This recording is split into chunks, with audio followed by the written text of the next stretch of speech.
여러분, 옥시 부인전 14화 재밌게 보셨나요? 언젠간 태영이가 빨간 한복을 입을 날이 오겠지 했는데 생각보다 빨랐는데요. 1화맨 처음 장면에서 빨간 한복을 입은 옥태영이 도망노비 구더기가 아니냐며 의금부로 끌려가는 장면이 나왔죠. 그 장면에서 옥태영에게 청나라 사신단의 부사를 역임한 옥필승 대감의 장녀 옥태영인지 김낙수의 도망노비 구더기인지 물어보는 목소리가 있죠. 의금부에 있는 허종문 대감의 목소리가 아닐까 예상되는데요. 지금껏 옥태영의 조력자로서 계속해서 함께했던 시간이 있었던 만큼 옥태영에 대한 신뢰감이 와르르 무너졌을 듯합니다. 하지만 그럼에도 하루 이틀 함께 해온 사이가 아니기 때문에 쉽게 등지지는 않겠지요. 사실 구더기는 지금껏 청수연에서 옥태영으로 살면서 정말 많은 이들에게 도움을 주었죠. 허종문 대감뿐 아니라 청수연의 모든 이들이 옥태영의 은혜를 입었다 해도 과언이 아닙니다. 심지어 처음엔 악역이었던 홍씨 부인마저도 그녀의 편에 서서 언젠간 꼭 은혜를 갚겠다 했을 정도니까요. 자, 그럼 박준기 대감은 어떤 증자로 옥태영과 천승희를 구더기와 송서인이라며 잡아들일 수 있었던 걸까요? 14화 끝자락에 김낙수가 장백대를 맞으며 처참한 죽음을 맞이했는데 그 뒤에 김낙수의 노비쩔뚜기 부부가 김낙수가 죽었다며 해방감에 눈물을 흘리는 장면이 나왔는데요. 다들 이 장면에서 조마조마하지 않으셨었나요? 소혜가 마침 친정집에 와 있었고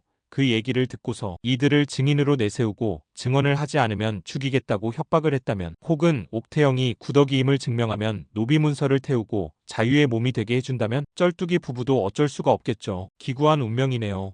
이제서야 끔찍한 주인 김낙수가 죽었는데 말이죠. 은혜를 갚지는 못할 망정 되려 구더기를 수렁으로 빠뜨릴 수도 있으니까요. 그렇지만 우리 구더기에게는 여러 조력자들이 많이 남아 있습니다. 돌아가신 할머니도 혹여나 옥태영의 원래 신분이 탈로나 고초를 겪지 않을까 해서 뭔가 장치를 해놓지 않았을까 싶은데요. 마치 돌아가신 성형감이 이번 노예 땅의 주인을 찾게끔 도와준 것처럼 말이죠. 옥태영의 오라버니에게 내가 죽거든 동생인 태영이를 잘 돌보라는 유언을 했을 듯합니다. 옥태영의 오라버니는 진짜 옥태영이 어릴 적 청나라로 갔기 때문에 성인이 된 얼굴을 모르는 상황이죠. 할머니가 오라버니에게는 구더기 신분의 진실을 말하지 않고 그저 동생을 잘 지키라는 유언을 남기고 돌아가셨다면 마지막에 오라버니의 도움을 받을 수도 있지 않을까 싶네요. 그리고 아직 회수되지 않은 떡밥들이 많은데요. 성윤겸은 청나라에서 아직 해야 할 일이 있다며 대의를 위한 것이라고 돌아오지 않았죠. 이 부분은 분명 신분차별이나 성소수자 등 약자들을 보호하고 그들의 인권을 살리고자 하는 일일 듯한데요. 15화 예고편에서 김소혜의 집으로 다시 노비로 간 것처럼 만약 구더기인 게 탄론하고 다시 노비로 강등당한다면 노비를 해방하는 일을 도와 구더기가 승희와 함께 자유의 몸이 되어 바닷가의 집에서 평화롭게 살게 되는 그런 결말이 올지도 모르겠네요. 그것도 너무 좋겠지만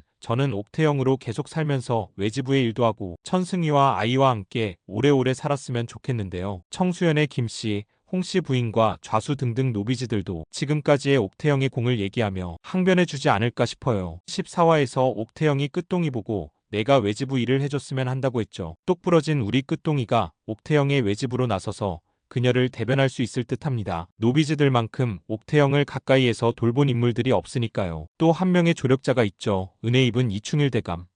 이충일 대감은 집안이 완전히 풍비박산 날 뻔한 걸 옥태영이 용서해주면서 겨우 살 길을 도모했는데요. 그럼에도 혹여나 자신도 죽음을 당할까봐 박준기 대감의 이름은 관아에 얘기하지 못하고 지금껏 숨죽여 살고 있죠. 하지만 그러다 괴질에 걸리고 말았는데요. 옥태영의 노예를 약재로 쓴다면 금방 나을 텐데 말이죠. 자신이 괴질로 인해 목숨을 연명하기 어렵다 판단을 한 이충일 대감이 이판사판이라며 박준기 대감의 지금까지의 악행을 고발하고 이것 또한 옥태영을 향한 모함이라며 증인이 되어준다면 정말 너무 기특할 것 같지 않나요? 혹은 감진어사로 온 아들 이덕훈이 노예의 효능을 알고 아버지인 이충일에게 노예를 가져다 주어 치료된다면 주저하지 않고 박준기를 무찌를 수도 있을 듯합니다.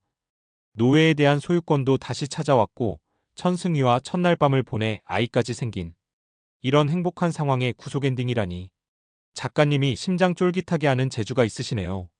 어째 너무 쉽게 승소한다 했죠. 김낙수가 죽고 그래도 딸이라며 울며불며 득달같이 쫓아온 김소혜. 너무 꼴보기 싫었는데요. 김소혜의 최후는 이미 13화에서 나온 듯합니다. 김씨 부인에게 청수연의 모두가 속고 있는 거라며 구더기년을 잡으라고 하며 큰소리 떵떵 치니 박대감의 정실 부인은 첩이 이리 날뛰고 다니는 것을 아냐며 머리채 뽑히고 멍석말이 당하는 수가 있다고 하죠. 이게 소혜의 죽음에 대한 폭선이면 참 좋겠네요. 구더기가 당했던 것처럼 머리채도 뜯기고 멍석마리도 당하고요. 15화 예고에서는 집으로 돌아온 걸 환영한다며 구더기를 웃으며 맞이하는 장면이 나왔는데요. 천승희가 그 꼴을 보고만 있지는 않을 것 같죠? 자신의 아이를 회인까지 한 몸인데요.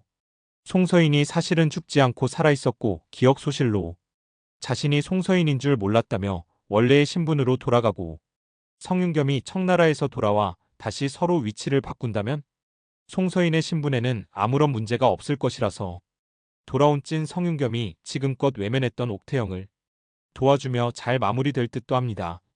잘 마무리되고 다시 제자리를 찾게 되면 성윤겸은 본인이 원하는 대로 다시 자유의 몸이 되어 떠나고 송서인의 신분으로 돌아간 천승희와 다시 제가를 들어도 좋을 것 같네요. 어떻게든 해피엔딩으로만 끝난다면 좋겠네요. 여러분도 그렇게 생각하시나요?